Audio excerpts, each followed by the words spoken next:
ओम नमो भगवते वासुदेवाय। सभी वैष्णव भक्तों को दंडवत प्रणाम। तो आज हम लोग जो है इस तृतीय स्कंद के द्वितीय अध्याय का छठवां हो गया था। आज हम लोग 7वां श्लोक लेते हैं। तो कल हम लोगों ने जाना था कि किस प्रकार से विदुर महाराज ने पहले तो सबके हालचाल पूछे, उसके बाद में भगवान श्री कृष्ण के बारे में पूछा, यदुकुल के यदुवंश के बारे में, सबके बारे में पूछा। तो ऐसा नहीं है कि विदुर महाराज कुछ जान रहे थे, क्योंकि हम लोगों ने पढ़ा था पहले कि विदुर महाराज कोई साधारण व्यक्ति नहीं थे। तो ये विष्णु भगवान इनके गुरु थे, बहुत ज्ञानी थे, सब कुछ जान रहे थे, लेकिन एक प्रेम बस, मतलब इसलिए पूछ रहे थे। तो थोड़ा सा उद्धव जी को इस बात में आश्चर्य भी हो रहा था कि किसी न किसी ने, जब ये तीर्थ यात्रा में होंगे तो किसी न किसी ने तो बता ही दिया होगा। तो जब उन्होंने पूछा था तो उनका इस भगवान का स्मरण हुआ है। तो उद्धव जी किस अवस्था में, जो अष्टभाव है भगवान के, वो किस भाव में पहुंच गए थे, भगवान के धाम पहुंच गए थे। फिर कल हम लोगों ने पढ़ा था सनके घर भगवान लोका, मतलब भगवान के लोक से धीरे धीरे वो वापस आए, और जो उनके आँखों से प्रेम के अश्रु बह रहे थे, वो उन्होंने अपने अश्रुओं को हाथों से पोंछा और फिर आंसर देने के लिए वो वापस आए और आंसर दे रहे हैं। तो उद्धव जी क्या बोल रहे हैं? उद्धव उवाच कृष्णादुमणिनिं लोचे गीणो स्वज गरीरः किं नु नाकुशलं ब्रूयां गच्छ्रीषु गृहेष्वहम्। तो कह रहे हैं उद्धव जी कह रहे हैं, विदुर महाराज से आंसर देते हुए कहते हैं, उद्धव ने कहा, हे विप्र विदुर, भगवान श्री कृष्ण रूपी संसार के सूर्य का अस्त हो चुका है। तो अब उन्होंने आंसर दिया कि भगवान श्री कृष्ण तो वो सूर्य रूपी थे। अब यहाँ पर क्यों कह रहे हैं? क्योंकि जैसे, मतलब बहुत अच्छी बात है यहाँ समझने वाली बात, कि जैसे सूर्य छिप जाते हैं, अगले दिन सुबह आते हैं ना, तो सूर्य हमेशा के लिए तो जाते नहीं हैं। तो वही कह रहे हैं, श्री कृष्ण रूपी संसार के सूर्य का अस्त हो चुका है और अब हमारे घर को काल रूपी भारी अजगर ने निगल लिया है।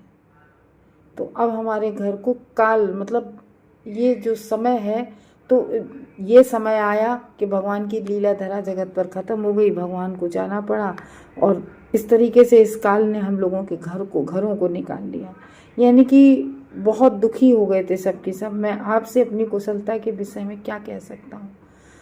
तो यहाँ वही बात आ गई कि उद्धव जी को बहुत प्रिय थे भगवान, और भगवान इस धरा जगत से चले गए। तो अब वो कह रहे हैं कि हम क्या कह सकते हैं कि हम कुशल मंगल से होंगे, ठीक है ना। तो अगर किसी का कोई बहुत प्रिय है, वो इस धरा जगत से चला जाए, तो उससे पूछो तुम कैसे हो, तो वो क्या बताएगा कैसा है। तो वही यहाँ पर जो है विदुर महाराज, उद्धव महाराज कह रहे हैं।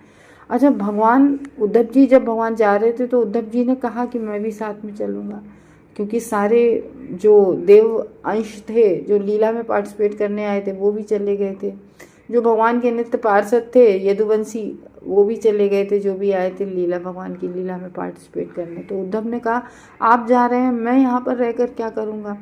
तो भगवान उन्हें इसलिए छोड़ गए थे कि भगवान की जो ये चातुर्य लीला थी, कि भगवान का कार्य समाप्त हो गया था, लीला खत्म हो गई थी, उन्हें इस जगत से जाना था भगवान को। तो इसलिए उद्धव को छोड़ गए थे, ताकि वो जो बद्री का आश्रम में जाकर उद्धव जी भगवान की ये जो रहस्य लीला थी उसको बता सके। कि सारे पार्षद चले गए थे, तो यहाँ केवल उद्धव जी को ही इसीलिए छोड़ गए थे कि ये जो है ऋषि मुनियों को बता सके। जैसे सूर्य चले जाते हैं ना, तो सन्नाटा फैल जाता है, बिल्कुल अंधेरा हो जाता है, और हम सभी लोग अपने घरों में बैठ जाते हैं, और यहाँ तक कि जो पशु पक्षी होते हैं वो एकदम से शांत हो जाते हैं, अपने अपने घोंसले की तरफ से लौटने लगते हैं, बिल्कुल शांत हो जाता है सब कुछ। तो इसी तरीके से भगवान के जाने के बाद जो ऋषि मुनि थे वो सब बिल्कुल शांत हो गए थे। ये कह रहे हैं भगवान श्री कृष्ण रूपी सूर्य के अस्त होने की व्याख्या विश्वनाथ चक्रवर्ती ठाकुर की टीका के अनुसार इस प्रकार की जा सकती है कि जब विदुर महाराज जी को महान यदुवंश के तथा उनके परिवार कुरुवंश के संहार का संकेत मिला, जब विदुर महाराज को ये मिला संकेत कि भगवान इस धरा जगत पर नहीं है और यदुवंश का आपस में ही लड़के सब संहार हो गया है, तो बहुत मतलब अत्यधिक उद्विग्न हो गए थे विदुर महाराज। तो उद्धव विदुर के शोक को समझ गए, क्योंकि वो भी खुद भी बड़े सुनकर बड़े दुखी हुए थे, तो वो उनके शोक को समझ पा रहे हैं। तो इसलिए उन्होंने सर्वप्रथम यह कहकर संवेदना ये प्रकट करनी चाहिए कि सूर्य के अस्त होने पर सारे लोग अंधकार में हैं, सब सूर्य चला जाता है सब अंधकार में हो जाता है, ऐसे ही भगवान चले गए सब अंधकार में डूब गए। देखो जैसे द्वारिका भगवान की पूरी, भगवान ने कहा था कि द्वारिका जल में पूरी समाहित हो गई थी, और ये लीला थी द्वारिका और वृंदावन, ये तो कभी प्रलय में भी नहीं कभी समाप्त होते हैं, क्योंकि जब पिछली प्रलय हुई थी तो वृंदावन धाम कैसे हमारे षट गोस्वामियों ने ढूंढा था कि चैतन्य महाप्रभु आए तो वहाँ पर राधा कुंड नहीं केवल मिल पाया था, और धीरे धीरे सारी चीज़ें हमारे षट गोस्वामियों ने ढूंढ ली थी। तो चैतन्य महाप्रभु का कड़ा उतर के गिरा जाके जिस खेत में, तो उन्होंने तुरंत कहा चैतन्य महाप्रभु ने यहाँ पर राधा कुंड है, तो वहाँ खोदा गया और राधा कुंड निकला। तो इस तरीके से जब भी प्रलय होती है, ये द्वारिका, जगन्नाथ धाम और ये आपका ये वृंदावन धाम, ये कभी भी समाप्त नहीं होते हैं, ये प्रलय में भी समाप्त नहीं होते हैं, इस तरीके से कह रहे हैं। तो यहाँ पर वो बहुत सूर्य के अस्त होने पर जैसे अंधकार हो जाता है, वैसे ही सारा जगत शोक के अंधकार में डूबा था कि भगवान चले गए। तो ना तो विदुर, ना उद्धव, ना अन्य कोई प्रसन्न रह सकता था। कैसे हम लोगों ने जाना था, प्रथम स्कंद में पढ़ा था कि जब द्वारिका से भगवान के धरा जगत से चले जाने के बाद द्वारिका से अर्जुन लौट के आए थे, क्योंकि जब यहाँ से गए थे भगवान, तो भगवान के साथ अर्जुन भी गए थे, और फिर जब अर्जुन ये लोग जाते थे, जैसे भगवान हस्तिनापुर आते तो बहुत बहुत दिन रुकते थे, और अर्जुन जब वहाँ द्वारिका जाते थे तो अर्जुन बहुत बहुत दिन रुकते थे। तो जब भगवान यहाँ से गए थे तो अर्जुन उनके साथ गए थे, तो वहाँ रुके हुए थे। भगवान ने अपनी लीला करके धरा जगत से चले गए, तो अर्जुन यहाँ आए हस्तिनापुर, तो अर्जुन का बिल्कुल पीला फक चेहरा पड़ा, बाल वैसे, और मतलब अजीब तरह से कुछ बोल भी नहीं रहे। जैसे हम लोगों ने उद्धव की दशा देखी, ऐसे ही अर्जुन की दशा थी। और युधिष्ठिर ने जैसे ही देखा, अब युधिष्ठिर महाराज ने देख के बड़ा आशंका व्यक्त की, तो बार बार कहते हैं क्या बात हुई, क्या तुम युद्ध हार गए, क्या तुमने किसी से प्रॉमिस किया वो तुमने नहीं दे पाया, मतलब बहुत बार बार बड़ा वो भी उद्विग्न हो गए। युधिष्ठिर महाराज बार बार पूछ रहे क्या बात है क्या बात है, और अर्जुन के मुंह से कुछ भी शब्द नहीं निकल रहा था। फिर जब लास्ट में उन्होंने कहा कि क्या कृष्ण चले गए यहाँ से, तब फिर वो खूब रोए, और फिर उन्होंने केवल 2 श्लोक बोले अर्जुन ने, और फिर अर्जुन बिल्कुल शांत रह गए। तो इस तरीके से उनके सारे बांधव, यानी कि ये उनके भगवान के बुआ के बेटे थे ये 5 पांडव। तो कहने का ये मतलब है कि भगवान के जाने के बाद सारा जगत, ये उनके बंधु बांधव ही नहीं, सारा जगत शोक के अंधकार में डूब गया था। केवल विदुर और उद्धव ही नहीं थे, कोई कैसे ही प्रसन्न रह सकता है।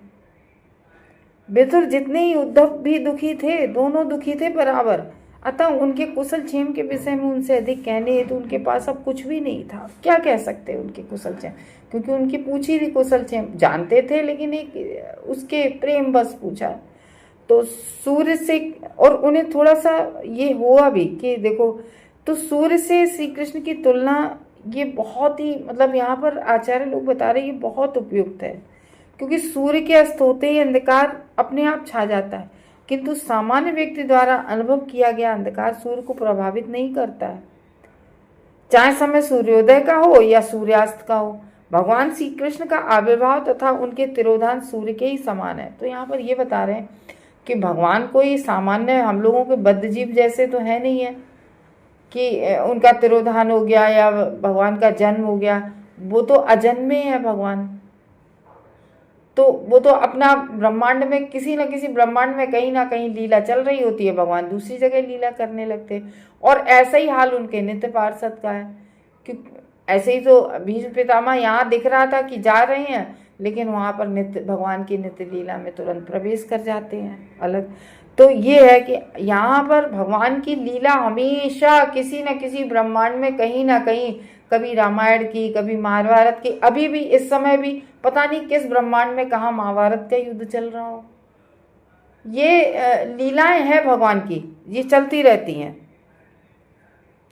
तो कृष्ण का आविर्भाव इसीलिए यहाँ सूर्य के समान बताया गया है, क्योंकि वे यहाँ से गए दूसरी लीला में तुरंत प्रवेश कर गए।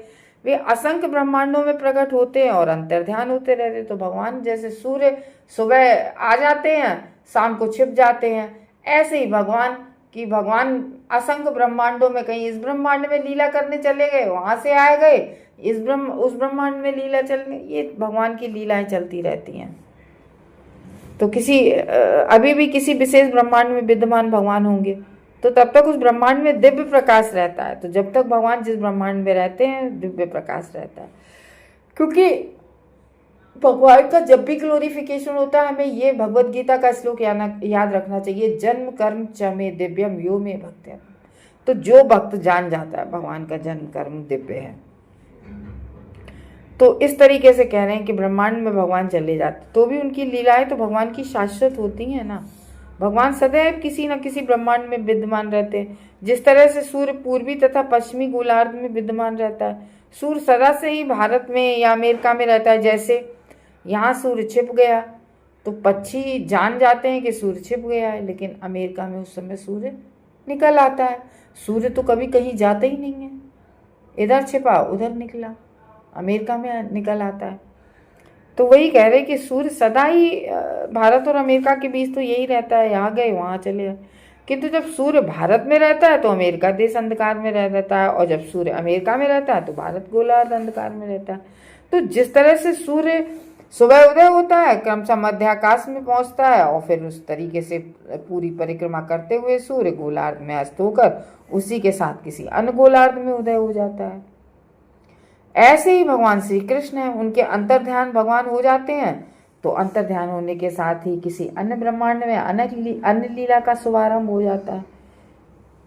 जैसे यहाँ लीला समाप्त हुई उनकी, क्योंकि देखो महाभारत का युद्ध हो गया, परित्राणाम साधूनाम विनाशाय च दुष्कृता, सब जितने भी दुष्कृति थे सबका विनाश हो गया, लीला समाप्त हो गई। वैसे ही वह अन्य ब्रह्मांड में प्रकट हो जाते हैं। तो ये नित्य लीलाएं हैं, ये सनातन लीलाएं हैं भगवान की, ये बिना रुके निरंतर चलती रहती हैं, ये कभी समाप्त नहीं होती हैं भगवान की लीलाएं। जैसे सूर्य 24 घंटे में एक बार होता है, उसी तरह से ब्रह्मांड में श्री कृष्ण की लीलाएं ब्रह्मा के दिन में एक बार संपन्न होती हैं। तो हम लोग जानते हैं ना कि ब्रह्मा के हर दिन भगवान प्रकट होते हैं। श्रीमद् भगवद गीता में ब्रह्मा के एक दिन का विवरण कितना होता है। ब्रह्मा का एक दिन का विवरण, एक दिन ब्रह्मा का पता है कब होता है, कितने हो जाते हैं, कई करोड़ अरबों सौर वर्ष के बराबर होता है। यहाँ पर बताया है इकाई दहाई सैकड़ा हजार 10,000 लाख 10 लाख करोड़ 10 करोड़ 4 अरब 30 करोड़ इतने वर्ष का एक होता है। किंतु श्री भगवान जहाँ भी उपस्थित रहते हैं उनकी समस्त विविध लीलाएं नियमित अंतराल पर होती रहती हैं। तो ये कोई मतलब कपोल कल्पना नहीं है, ये प्रामाणिक शास्त्र है। भागवतम क्या है? प्रामाणिक शास्त्र है। तो कई प्रामाणिक शास्त्रों, एक केवल भागवत नहीं, कई प्रामाणिक शास्त्रों से ये प्रमाणित हुआ है कि जैसे सूर्यास्त के समय सर्प प्रबल उठते हैं और चोरों को प्रोत्साहन मिलता है। भूत प्रेत, देखो शाम का समय जैसे ही होता है, जैसे ही सूर्य छिपते हैं, हम लोगों ने देखा होगा कोई भी भूत प्रेत, ये जो गलत आत्माएं होती हैं, ये चीज़ें इन्हें और बल मिल जाता है, प्रबल हो जाता है। और हम लोग देखते हैं ना कि शाम का समय होता है, वैसे ही सारे मंदिरों के भी पट हो जाते हैं। तो जो एक गुड एनर्जी होती है, जो अच्छी ऊर्जा होती है, वो सहन हो जाती है। तो इसलिए कह रहे हैं कि जैसे रात होती है तो ये सब उग्र हो जाते हैं, चोर भी अपना कार्य करने लगते हैं, भूत प्रेत भी सक्रिय हो जाते हैं, रात में ही परेशान करते हैं। और कमल जैसे फूल होते हैं वो भी म्लान हो जाते हैं तो और कभी कभी कहते हैं चक्रवाकी जो होते हैं वो विलाप करने लगते हैं, तो ये उसी तरह से भगवान श्री कृष्ण का जैसे तिरोधान हो गया, जैसे सूर्य के जाने के बाद ये सब होता है, सारे उग्री मतलब मुंह उठा के खड़े हो जाते हैं, वैसे ही भगवान श्री कृष्ण चले गए, तिरोधान हुआ तो नास्तिक लोग और खुश हो गए। अब जो भगवान के प्रेमी थे, भगवत प्रेमी थे, भगवत भक्त थे, वो तो सब रो रहे हैं, वो कह रहे हैं हमारे गलों को ऐसा लग रहा है कि काल ने डस लिया है। तो लेकिन यहाँ पर जो नास्तिक लोग हैं, जो राक्षस लोग हैं, जो उग्र लोग हैं, जो उपद्रवी लोग हैं, ये लोग बड़े खुश हो गए कि भगवान चले गए, अब तो बढ़िया है, और भक्तगण सब दुखी हो गए। तो ये इसमें बता रहे हैं। और हम लोग एक और श्लोक कर लेते हैं आठों। दुर्भगो बतलोको एम यद्वो नितरामापि ये संतो न विदुर्हति मीना इवोटुपम। तो समस्त ग्रहों समेत यह ब्रह्मांड अत्यंत अभागा है। तो अब यहाँ कह रहे हैं कि सारे ब्रह्मांडों में ये हमारा ब्रह्मांड, अपना ब्रह्मांड, जिस ब्रह्मांड में हमारी पृथ्वी है, यहाँ से भगवान का तिरोधान हो गया, भगवान यहाँ से चले गए धराधाम से। तो कह रहे कि समस्त ब्रह्मांडों में हमारे ही ये अभागा हो गया है ब्रह्मांड। मतलब यहाँ ये कहा जा रहा है केवल पृथ्वी नहीं, हमारा ब्रह्मांड ही अभागा हो गया है। और यदुकुल के सदस्य तो उनसे भी बढ़कर अभागे हो गए। तो कह रहे हैं कि और जो यदुकुल के जो और सदस्य रह गए हैं, वो तो और भी कैसे अभागे रह गए कि वो तो घर के होते हुए भी नहीं जान पाए कि ये भगवान है, क्योंकि वे श्री हरि को परमेश्वर के रूप में पहचान ही नहीं पाए।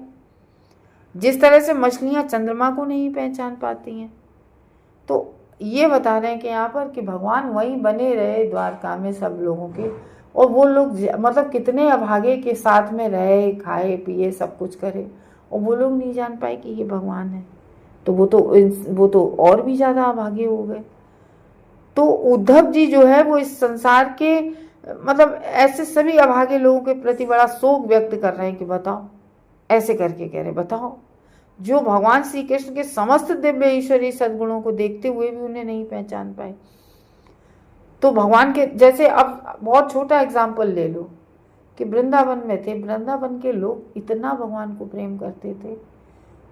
अब उनकी माँ को ही ले लो, यशोदा मैया को, कि भगवान ने बचपन से ही कितनी लीलाएं की हैं कि, और जब मिट्टी खा ली थी तो मुंह में कितने ब्रह्मांड भगवान ने दिखा दिए थे। भगवान की मिट्टी खाई, नहीं दिखा रहे भगवान, जबरदस्ती देखा, कितने ब्रह्मांड दिखा दिए, भूल गई। और फिर रस्सी लेके उन्हें बांधने भी चली उन्हें, और फिर देखो उन्होंने किस तरीके से वो जो उनके नल कुबेर थे, उनके अशोक के 2 पेड़ के रूप में उन्हीं के घर में, क्योंकि नारद जी के श्राप के कारण थे। तो वो जो दामोदर लीला हुई थी, ठीक है ना, ओखली से बांधा गया था, तो भगवान ने उनका दोनों का उद्धार किया था, उसी वृक्ष से बांध दिया था। वो दोनों वृक्ष नल कुबेर थे, जो ब्रह्मा जी के श्राप से कई उससे पेड़ के रूप में थे, तो वो उनका उद्धार हुआ। फिर भगवान ने 7 दिन 7 रात लिटिल फिंगर पे किस तरीके से गोवर्धन पर्वत उठाए रहे, अग्नि को पी लिया मुंह से, पूरे वृंदावन में अग्नि लग गई थी तो मुंह से अग्नि को पी लिया था। तो भगवान ने कितनी लीलाएं की बचपन में, काली नाग के फन पे नृत्य किया उनको, तो इतनी सी सारी लीलाएं की। तो वृंदावन के लोग, वो एक तो प्रेम था, वो प्रेम की वजह से नहीं, यहाँ द्वारका में यहाँ रहे तो किसी ने, ये यहाँ द्वारका की बात हो रही, वो लोग तो बहुत प्रेम था और भगवान बुला देते थे उन्हें, क्योंकि भगवान बाल लीलाएं करने आए थे। अगर माँ याद रखती, वो माँ को ये पता चल जाता कि ये भगवान है, तो वो भगवान की तरह से देखती, लेकिन वो तो वात्सल्य प्रेम देना चाहते थे उनको, अपनी माँ को। तो इस तरीके से कह रहे हैं कि पहली बात तो भगवान की कोई माँ होती नहीं इस जगत में, लेकिन लीला करने आए थे, तो वो ये बता रहे हैं। तो यहाँ पर बता रहे हैं कि भगवान श्री कृष्ण के समस्त दिव्य ईश्वरीय सद्गुणों को देखते हुए भी नहीं पहचान पाए द्वारकावासी। याद है आपको, मणि की चोरी लगा दी थी उन्हीं द्वारकावासियों ने, जिनके लिए सब कुछ करते थे भगवान, ठीक है ना। तो राजा कंस के बंदी गृह की सींचों के भीतर उनके प्राकट्य से लेकर उनकी, मतलब भगवान तो पहले चतुर्भुज रूप में प्रकट हुए थे ना, तो देवकी मैया ने कहा नहीं, ऐसे नहीं, आप बाल रूप में आइए। तो उनकी मौसल लीला तक मूर्ख लोग यह नहीं समझ पाए कि ये परम भगवान थे। यद्यपि उन्होंने इसी भगवान के रूप में अपना, जो भगवान के जो 6 ऐश्वर्य होते हैं, भगवान 6 ऐश्वर्यों से परिपूर्ण है। पूर्ण धन है भगवान के पास, पूर्ण बल है भगवान पूर्ण यश से सुसज्जित है, भगवान पूर्ण सौंदर्य है, सर्वाकर्षण है, उनसे सुंदर कोई है ही नहीं है। और भगवान में पूर्ण ज्ञान है। देखो भगवान इस जगत में आए, संदीपनी मुनि के पास गए, इस भौतिक जगत में आकर भगवान केवल हम जैसे लोगों को दिखाने के लिए आते हैं कि हर व्यक्ति को गुरु की शरण लेनी चाहिए जाकर, ठीक है ना। तो राम भगवान आए, वो भी थे भगवान कृष्ण भगवान, राम भगवान, ये इन लोगों को कम ज्ञान था, ये स्वयं भगवान थे, लेकिन फिर भी इन्होंने ये सब किया, गुरु की शरण ज्ञान की। तो पूर्ण ज्ञान तथा त्याग प्रदर्शित किया और पूर्ण वैराग्य, जो त्याग यानी कि पूर्ण वैराग्य था इन दोनों में। कृष्ण हो या कृष्ण को भी कब कब आया कि कहीं मतलब वृंदावन त्यागना पड़ा, अपनी जन्म होते हुए माँ बाप को, मतलब कृष्ण को कितने त्याग, राम को कितने, मतलब एक तरफ राजा बनने जा रहे थे और दूसरी तरफ हाल बन को भेज दिए। तो ये है भगवान में पूर्ण वैराग्य और पूर्ण त्याग की भावना होती है। तो इस तरीके से षड ऐश्वर्यों से पूर्ण होते हैं भगवान हमारे। लेकिन मूर्ख लोगों ने उन्हें एक अद्वितीय ऐतिहासिक व्यक्ति के रूप में समझा। तो कुछ मूर्ख लोग, हम लोग नास्तिक और मूर्ख लोग कहने लगते हैं ना, श्री कृष्ण वह एक महान पुरुष थे। अरे भैया वो भगवान थे। भगवत गीता भागवतम पढ़ो। जब हम लोग भगवत गीता पढ़ते हैं ना, तो भगवत गीता का 18वां अध्याय लास्ट है, और 18वें अध्याय में क्या है, भगवान क्या कहते हैं, सर्व धर्मान परित्याजेकम मामेकम शरणम व्रज अहम तुम सर्व पापेभ्यो मोक्षयिष्यामि मा शुचः। डरो मत, हमारी शरण में आओ, हम तुम्हारे सारे पापों को नष्ट कर देंगे। और फिर भागवतम वहीं से शुरू होती है, ओम नमो भगवते वासुदेवाय जन्माद्यस्य तो अन्वयाद है, कि वही भगवान जो जन्म मृत्यु सब चीज के कारण है, वही भगवान सृष्टि में उसमें प्रधान अवस्था में छोप कर सृष्टि करते हैं, प्रलय करते हैं, वही प्रत्यक्ष भगवान है। तो मतलब ये सब करके भी हम लोग अगर नहीं, मतलब फिर तो मूर्ख है। मूर्ख लोगों ने उन्हें अद्वितीय ऐतिहासिक व्यक्ति के रूप में समझा होगा, क्योंकि भगवान जो है, भगवान से उनका घनिष्ठ संपर्क नहीं था। किंतु इससे भी अधिक अभागे श्री भगवान के पारिवारिक सदस्य यदुवंशी थे, जो भगवान के संग में सदैव रहते हुए भी उन्हें पूर्ण पुरुषोत्तम भगवान के रूप में नहीं पहचान पाए। तो उद्धव ने अपने खुद के भाग्य पर भी शोक व्यक्त किया, क्योंकि भगवान श्री कृष्ण को जो है पूर्ण पुरुषोत्तम भगवान के रूप में जानते हुए भी वे इस अवसर का लाभ, मतलब उद्धव जी जानते थे ये भगवान है। कुछ लोग तो जानते थे कि ये भगवान, भीष्म पितामह जानते थे कि ये भगवान है, कुंती माता जानती थी कि ये भगवान है। कुछ लोग तो वाकई जानते थे कि ये भगवान है, और उसी तरीके से सम्मान भी करते थे भगवान की। तो कुछ लोगों ने तो अवसर का लाभ उठाया, पर कुछ लोग इस अवसर का लाभ श्री भगवान के, मतलब जानते हुए भी नहीं, पहली बात तो बहुत से लोग जान नहीं पाए, और जानते हुए भी लाभ नहीं उठा पाए कि भगवान की भक्तिमयी सेवा करने में उन्हें सारे सुख मिलते, लेकिन नहीं उठा पाए। उन्होंने स्वयं समेत सबके भाग्य पर, और उद्धव जी अपना भी कह रहे हैं, क्योंकि भगवान के साथ खेलते थे, उठते थे, बैठते थे। भगवान का जो शुद्ध भक्त है अपने आप को सर्वाधिक अभागा सोचता है, और ऐसा भगवत प्रेम की अधिकता के कारण होता है, और यह विरह की दिव्य अनुभूति में से एक है। तो प्रामाणिक शास्त्रों से ये जानकारी मिलती है कि चंद्रमा का जन्म क्षीर सागर में हुआ था। क्षीर सागर ऊपरी लोकों में आया है, जिसमें हम लोग पहले जब भगवान की उस सृष्टि जब भगवान करते हैं तो उसमें देखते हैं कि भगवान आकर अंधकार होता है, उस वहाँ पर जब प्रलय होने के समय जब भगवान को सृष्टि करनी होती है, तो वहाँ पर पहले अपने मतलब अपने शरीर से ही जल निकालते हैं, जैसे हम लोगों के पसीना निकलता है, ऐसे ही भगवान अपने, और उस जल से वो क्षीर सागर, जिससे गंगा मैया आई हैं, वो क्षीर सागर जो सफेद दुग्ध की तरह, इस क्षीर सागर को वैज्ञानिक लोगों ने भी देखा है, नासा वगैरह ने, ये सफेद ऊपर दिखता है, सफेद सागर दूध जैसा, ऊपरी लोकों से आया हुआ है, और उसी से गंगा मैया आई है। जब भगवान ने बलि महाराज के पास आए हैं, तो वामन रूप में जब ऊपर पैर आकाश नापने के लिए मारा, तो वो अंगूठे से होकर गंगा मैया आई, छेद हो गया था ऊपर, और उससे श्री भगवान परमात्मा के रूप में हर जीव के हृदय को नियंत्रित करने वाले हैं। क्षीरोदक साई, उन्हें ही भगवान को क्षीरोदक साई कहा गया, जिन्होंने क्षीर सागर, जैसे श्री कृष्ण से तीन पहले जो महाविष्णु और क्षीरोदक साई विष्णु, गर्भोदक साई विष्णु, और इस तरीके से तीनों विष्णु आए हैं। तो क्षीरोदक साई विष्णु के रूप में निवास करते हैं जो लोग क्षीर सागर के अस्तित्व में विश्वास नहीं करते, क्योंकि उन्हें समुद्र में केवल नमकीन खारे जल का ही अनुभव किया है। उन्हें ये ज्ञात होना चाहिए कि संसार गो भी कहलाता है, गोलोक भी कहलाता है ऊपर जो है, जिनका अर्थ है गाय। गाय का मूत्र नमकीन होता है और आयुर्वेदिक औषधि में गाय का मूत्र यकृत से पीड़ित रोगियों को उपचार, न जाने यकृत से पीड़ियों में गए, लीवर से संबंधित तो होते ही हैं सारे रोग, बहुत सारे रोगों का निदान होता है गौमूत्र से। ये अत्यधिक प्रभावशाली होता है और लीवर के लिए तो बहुत ही प्रभावशाली होता है गौमूत्र।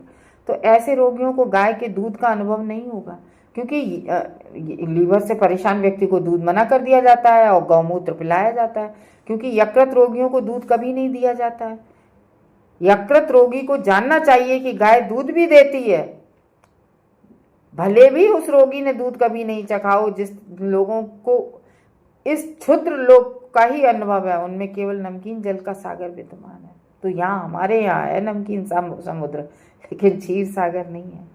तो वही कह रहे हैं, इस शास्त्रों से ये जानकारी प्राप्त कर सकते हैं कि दूध का भी सागर, यानी कि वो जो क्षीर सागर है वो दूध का सागर है, होता है। भले ही हमने उसे कभी नहीं देखा, क्योंकि वो ऊपर है उच्च लोकों में, तो हमने क्षीर सागर को नहीं देखा है। इस क्षीर सागर से चंद्रमा उत्पन्न हुआ था, किंतु क्षीर सागर की मछलियां ये नहीं पहचान पाई कि चंद्रमा उन जैसी, वो ये जानती हैं क्षीर सागर की मछलियां कि चंद्रमा भी मछली है मेरी तरह से और उनसे भिन्न है। तो मछलियों ने चंद्रमा को अपने जैसी मछली या कोई चमकीली वस्तु से अधिक और कुछ नहीं मान पाई, वो जानती नहीं है कि ये चंद्रदेव है।